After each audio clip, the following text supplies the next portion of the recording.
Were they besieging Acre in the first episode? Yeah, the idea was that that was the beginning of the siege of Acre, and when Richard first gets sick. So let's see if they've got the show up on. Yeah, you guys can check out on if you go to knightsofthecross.com. There are links to watch the actual show, and of course, also you can just go to my YouTube channel to check it out.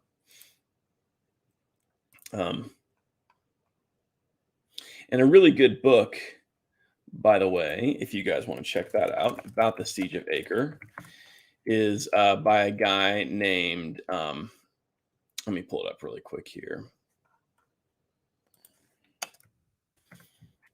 Actually, one of the best books you can get about the Third Crusade is this book about the Siege of Acre by John Hosler. Really in depth about, the battle that was going on there. So yeah, that was one of the critical moments in the Third Crusade. And I think it was important because one of the points that Hosler makes in his book is that this is the moment that really decided the course of the Third Crusade. And I do think there is a lot of truth to that. Excuse me. The Third Crusade, there were limitations in what the Crusaders could achieve just because of the limited forces that they had, and the conquest of Acre was essential to allowing them the maneuverability that they needed, and also because it really was the most important city in Palestine. So let's see what other questions we have. Philofus. Do you know anything about the Carmelites and St. Albert?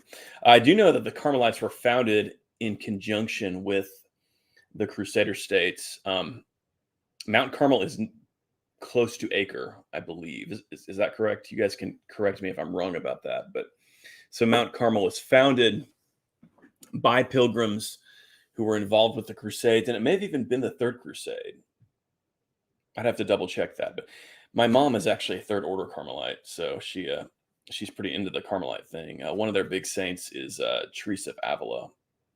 That's a saint that my mom is frequently talking about. How's the audio sounding, by the way, guys? Let me know if there's any problems with that. I've got the mic on, I believe. So, John, when are you doing the Fall of Acre 1291 walkthrough battle? That is pretty high on my priorities, John. I do want to do something cool with that. I feel like, again, I know I mentioned this in the last stream, but the Attila Total War mod the Medieval Kingdoms mod for Attila Total War would be a great basis for creating some really good imagery for that particular battle. So I do want to do that. Give me some time. I'm kind of like kicking around some different ideas for battle-focused videos. I'm thinking about doing sort of an in-depth look at the Battle of Chirami in 1063, one of the first major victories that the Normans won over the Arabs during the Norman conquest of Sicily. That's a really interesting battle just because it shows some of the classic Norman tactics, a lot of which were adapted from the Byzantines. The Normans really innovated a lot of the cavalry ideas that would become so critical in the High Middle Ages. But that battle in particular, it really gets into the pitting of those Norman tactics with kind of the more traditional tactics of the Arabs, and we can see where the Arab tactics really did fail in that battle. Tactics that had worked previously in the earlier eras of the Arab conquest. But one of the things that the Normans always did was that they always kept cavalry in reserve, because they had this idea that whoever made the final cavalry charge would win the battle, which frequently is the case. And this is an older idea than the Normans themselves. This is an idea that came from the Byzantines as well. But and this is something we see Bohemond do too. You guys will recall in the First Crusade, Bohemond is almost always the last one to charge. He's got like several different cavalry divisions. He sends them in first, and then he comes in at the end and kind of like wraps things up. And this is how things were done at the Battle of Chirami. Roger of Salerno had several units of Norman cavalry, and he didn't have many. He had like a total of like 130 cavalry, something ridiculously small like that. But he was up against an Arab force that He also had like about 500 infantry or so, but the Arabs had like 2, 3, 4,000 men, possibly larger. We don't know. I tend to like to err on the judgment of the smaller numbers, but the Christian sources claim that they were quite a bit bigger than that. But anyway, the point is that the Normans were able to disrupt the Arab formation very early in the battle, and then once they made those final charges, it just kind of like destroyed the whole army. So it was a very much a planned battle. The Normans had a clear series of phases they wanted the battle to go in, and that's the way that it went. And it's not a widely known battle either. I mean, this happens 3 years before the Battle of Hastings. So it's interesting, and I think it's a lot more interesting battle than Hastings, actually, and one that if the Arabs had made some different choices, they possibly could have at least avoided a total defeat like they suffered, or possibly even have won the battle, but because they had numerical superiority. But the Arab generals made a couple of fatal mistakes that played right into the hands of the Normans fairly early on, which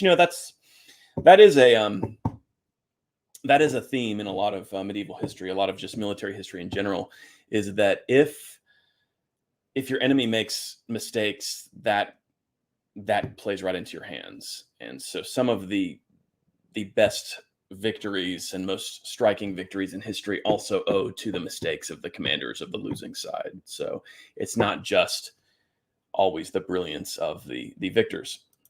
Sheila is here with us. I hope your husband is doing well, Sheila. I remember you talking about him having some health issues. Sheila says, would you say that Roger of Salerno was too hasty in the attack in the Second Crusade? Do you suppose if he waited, there would have been a different outcome if he'd waited for reinforcements? Now, are you talking about the Battle of Acre Sanguinis, the Field of Blood in 1119? Because that was a bit before a couple of decades before the Second Crusade.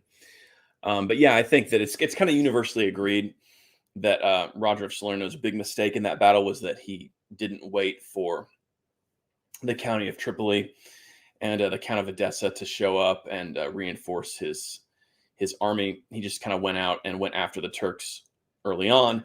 And the reason he did that was because it had been so successful for him in the past. He had, defeated the Turks at another important battle like 4 years earlier. And and I know that I was reading a historian once who pointed out that this was part of the way that in the northern areas of the Holy Land Crusader states like Antioch and Edessa, their numbers were very small, but one of the ways that they were able to maintain their dominance and their superiority in these fields was by being bold. By going out and hitting hard, and even when they were outnumbered, a lot of times it worked out. But when it didn't work out, the results were disastrous, as we know from Acre Sanguinis. So I don't know. What do you guys think about that? That's kind of like later on, the Crusaders got a lot more cautious, especially in the 13th century. In the 13th century, after the Third Crusade and all that, they rarely were willing to risk any kind of battles. They defended the coastline, and that was effective. The Muslims weren't really able to overwhelm, the coastline very effectively. So, Zach, what's going on, Zach? Had Henry V lived long enough to unite the English and French crowns, do you think he could have led a campaign to save the remnants of the Byzantine Empire? He met a Byzantine emperor in England. Well, I think he certainly could have. If the West had wanted to, they could have prevented the Turks from taking Constantinople. And this is just the whole history of the Crusades. The history of the Crusades, the striking thing about it is how little time the major rulers in the West really spent on this, especially given what an important ideal it was. Think about Frederick Barbarossa, for example. Frederick Barbarossa was one of the most powerful rulers of his era. He was also a very important crusader who did achieve some important things during the Third Crusade. But he spent most of his career, fighting the Italians. Trying to subdue, these pesky Italian towns that just wouldn't recognize his authority, and dealing with German rebels. This is mainly what rulers in the West did, is they were dealing with immediate political issues in their area, and the Crusades were always something to be done later. And by the time they got to it, something disastrous had happened in the East. This is the real story of the Crusades, is the neglect of the Crusades. If any imagine if the rulers of the West had made it a point that, okay, this is what we're going to do. We're all going to get together and we're going to do this. And, we don't care about, I don't care if the Lombards, say that I'm Holy Roman Emperor or whatever it is. But yeah, I mean, that's the thing. People always say like, well, gee, how come ultimately the Muslims were able to retake the Holy Land? Well, I mean, what's amazing is that they didn't do it sooner, because the Crusader states were never adequately supported by the West. They were given some support, but it was always inadequate, and they never really had much attention in terms of the from the major powers in the West. John, what led to the Battle of Arsuf, and was it a crushing blow to Saladin? Well, I mean, what led to it obviously was Saladin's desire to stop the Crusaders from advancing down the coast, and the fact that at a certain point Saladin, basically put the Crusaders in a position where they had to offer battle. He threw everything he had at the Crusaders. I would say it depends on how you define crushing. I mean, obviously, it did not destroy Saladin's military power, but I mean, given the situation, that would have probably been impossible. Saladin had the home advantage in terms of just his main power centers being nearby, whereas Richard the Lionheart, his power centers were back in France and England across the ocean. So that's pretty big disparity there. But it was a serious blow to Saladin. It did take out a lot of his troops, a lot of his really good troops. He lost a lot of his elite Mamluks in that battle. The casualties were atrocious for the Muslims at that battle, at least half the army, possibly more. And also it secured control of the coast for the Crusaders. If that battle had been lost, the Crusaders would have been chased back to Acre. And that would have meant that, the control of the coast that they ended up having would have been impossible, obviously. So I think it was the idea that it was irrelevant, which you do hear this sometimes. You hear some people argue that the battle's results were irrelevant. I mean, okay, so they beat Saladin, but his army was still intact. Well, he did still have an army available to him. He had a reduced army available to him, and he had to call up more reserves from Syria and Egypt. But I mean, because that battle was won, the Crusaders occupied Arsuf and then occupied Jaffa. Jaffa would have never been occupied had this battle been lost. And without Jaffa, you just don't have control of the coast. I mean, the key cities that Richard took were Jaffa and Acre. And this allowed him to control a lot of territory on the coast, a lot of castles, a lot of the more minor cities like Caesarea. And also it puts him in the position of threatening Jerusalem, which, at that point, taking Jerusalem is a whole nother thing. I won't get into that, but it at least puts the Crusaders in a position where they could threaten Jerusalem. So, Zytron, considering how adamant the Northern Italians were about staying independent from larger ruling powers, how popular was Norman rule in southern Italy? Wow, that is such an interesting question. Well, Norman rule in southern Italy became popular later. But while they were doing it initially, it seemed like they were just a bunch of power mad, Vikings taking over everything. I mean, the Norman conquest of southern Italy was nasty and it was brutal. I mean, there's no question about that. The local people suffered, and there was a strong tendency to view the Normans as almost like, the devil incarnate, especially early on in the early phases. The popes tried to stop them. I mean, the papacy was saying, we've got to stop these Northmen from ravaging this territory. But that's kind of one of the interesting things about this period is you have a transition going on. You have a period where the interests of the military elite are beginning to coincide more with the church's interests. The church is bringing them into that, and you can almost see that happen with the Normans in southern Italy. First, the popes are trying to fight them; they raise an army against them, and at this Battle of Civitate, um, the papal army is defeated by the Normans, but the Normans don't then say, "Ha ha, we beat you. We're going to crush you." They get down on their knees and beg the Pope's forgiveness. Now they do kind of hold him as a hostage, but they show him respect. They acknowledge him as the leader of Christendom, and what they ask for is his legitimacy. This is one of the things the Normans are always after in southern Italy, is legitimacy, and eventually the popes give it to him. And this is the beginning of this alliance between the popes and the Normans. And this leads to the Normans becoming the premier crusaders of their era. So it is kind of interesting how, a group of people who were kind of just a bunch of highwaymen and, sell swords and, young dudes from Normandy looking to get rich in southern Italy. And to be fair, southern Italy was a battleground when the Normans got there. It was a place that was not politically stable. It was unsafe. The Muslims could plunder it at will from Sicily.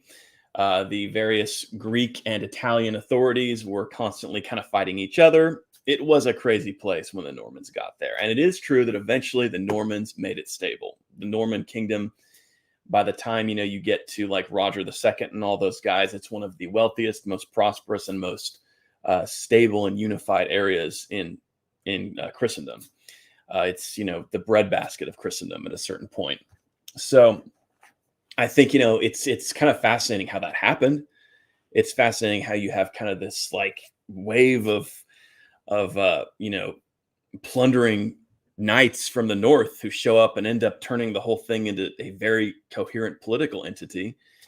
That's kind of an amazing thing. But, it shows that the Normans, like somebody like Robert Guiscard is somebody who was obviously a fierce and brutal and ruthless conqueror, no question. But he did have some political aspirations, and he understood that he needed to become more than just a brutal conqueror, and he laid the foundations for one of the most remarkable states in Christendom. So what can you say? Truth is stranger than fiction. It really is. Xenix. Why was the Fifth Crusade of King Andrew II of Hungary and Croatia unsuccessful?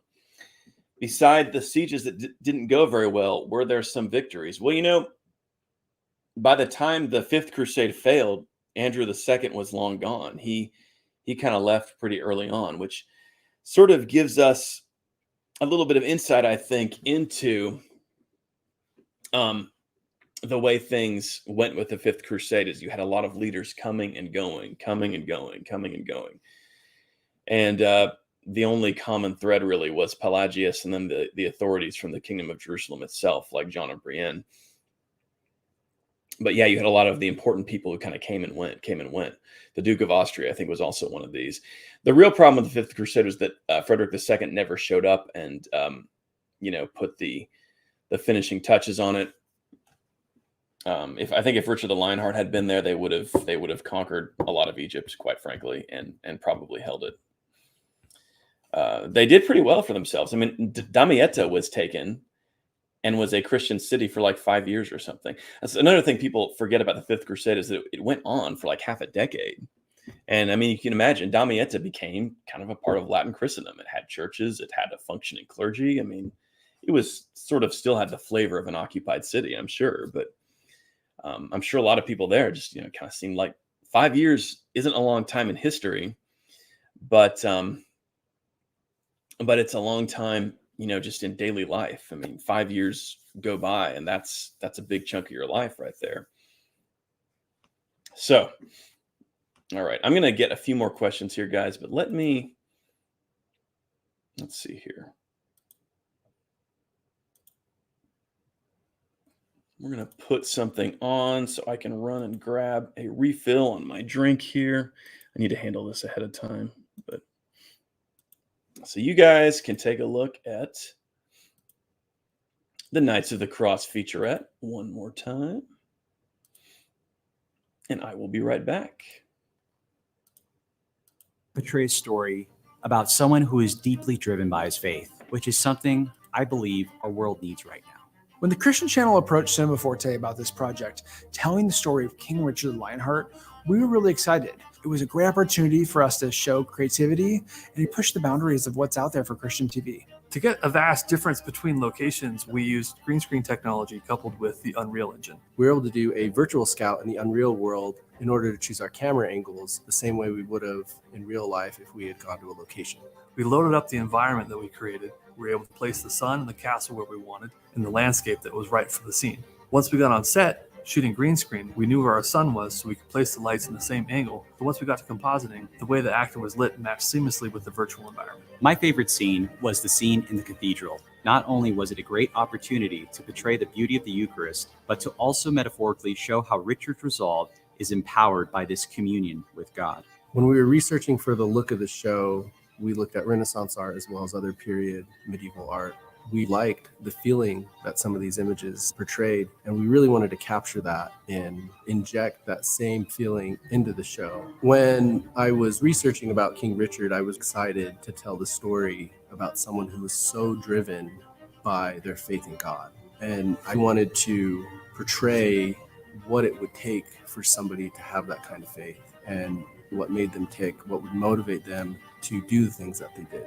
Another thing that I loved about the story is that it casts light on just how imperfect faith is. Faith is a work in progress, and our characters and the scenes ebb and flow between supporting each other and doubting. And I think it's a really interesting portrayal of what faith is and what it means to our audience. It's been a pleasure to be able to work on this project and to have the opportunity to tell the story of King Richard, someone who's so well known to so many. Join us and help us make the most epic Crusader production of all time. All you have to do is go to knightsofthecross.com and select a pledge to join us on this crusade. All right, that was good. Okay, and now I'm ready to keep blabbing to you guys. So, let's see. What were we talking about? Oh, here's one about my book. I always like questions about that. In your book, Why Does the Heathen Rage, you show a dungeon in a few scenes. I've also heard that kind of dungeon didn't exist in Western Europe in the Middle Ages. Was that only in the East? We know we're not, as far as I know, we're a little bit fuzzy on exactly what a dungeon like that would have been like, or what how an individual would have been kept imprisoned in a situation like this. So, we don't know how Baldwin II of Jerusalem was held captive by the Turks in the 1120s. We just don't know. He was held at a couple of different castles. Carput was one of them, which was an important castle in the orbit of the Principality of Antioch in the county of Edessa, held by the Ortikid Turks at the time. How he would have been kept there, I think, is there are some questions about that. I did kind of imagine a dungeon type setting for his imprisonment. But I think that it could be argued that he wouldn't have been kept in that way. He might have been kept in a hall. He may have been, I do believe that the sources do tell us that they were kept in a situation where they were in chains, where they were, it wasn't like they were being kept in luxury, for example, like Richard the Lionheart was in Germany. It was pretty tough. So yeah, I see what you're saying, LG, for sure. I think there's a lot of, especially if we can, and I did kind of try to imagine it almost as just like, kind of a hole in the ground, like a place where prisoners were kept. I didn't make it sort of like an Edgar Allan Poe type dungeon with a bunch of elaborate, torture devices or something like that. I think that is clearly fantasy. Did castles have places where you could stick a prisoner? You could drop somebody and hold them captive. I think, most of them did. A lot of them did. When did they start having that? What was it like? There's questions about that. But a lot of them were kind of underground, like kind of, like in the center of the castle, there was like a hole that you could open up and throw somebody in. And I think it would have been pretty terrible. So John says audio is crisp. Excellent. Speaking of the really good audio, how do you do it, Jay? Well, I just have a pretty basic streaming microphone, so it's nothing fancy. Hopefully it's not making a bunch of noise now. I can't even, let me grab the box so you guys can check it out. It's Just one of these things. Just a little Siren X condenser mic for streaming. Something basic.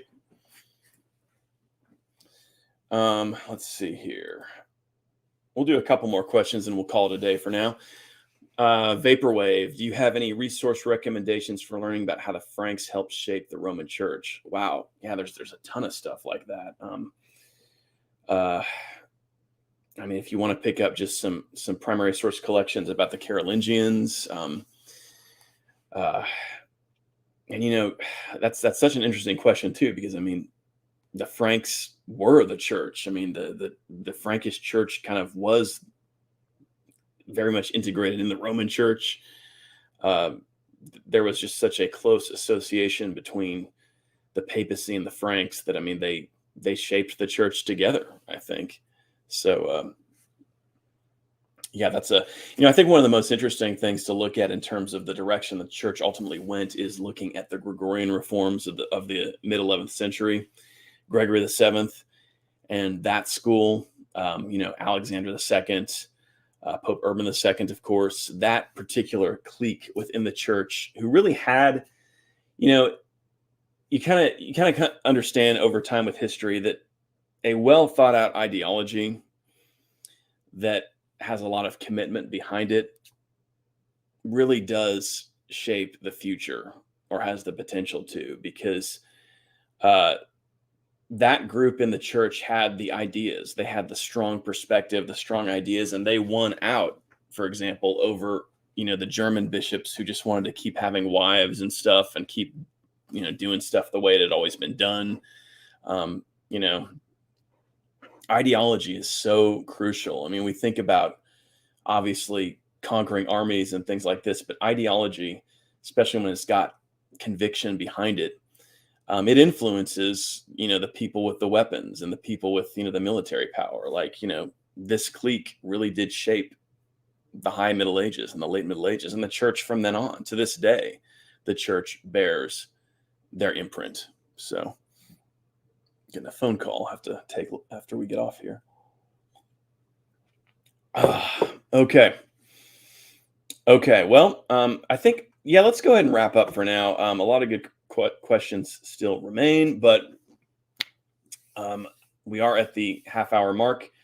Like I said, guys, I am gonna have to change the time on the stream, so I will make an announcement about that. This will be the last time we'll do a Tuesday. I'm sorry about that. I hate to kind of like shake things up, but schedules do happen. So, all right, really great getting to talk with everybody. Appreciate everybody. Please check out knightsofthecross.com if you haven't done so already. And I will talk to everyone soon. And I will be making an announcement on what we're going to do with the live stream. We will come up with a different schedule. I'll try to, get that figured out for next week at some point and let everybody know. So thanks for everybody who's been hanging out for these Tuesday chats. We'll do a chat at a different time in the future. So, all right. All the best, everybody.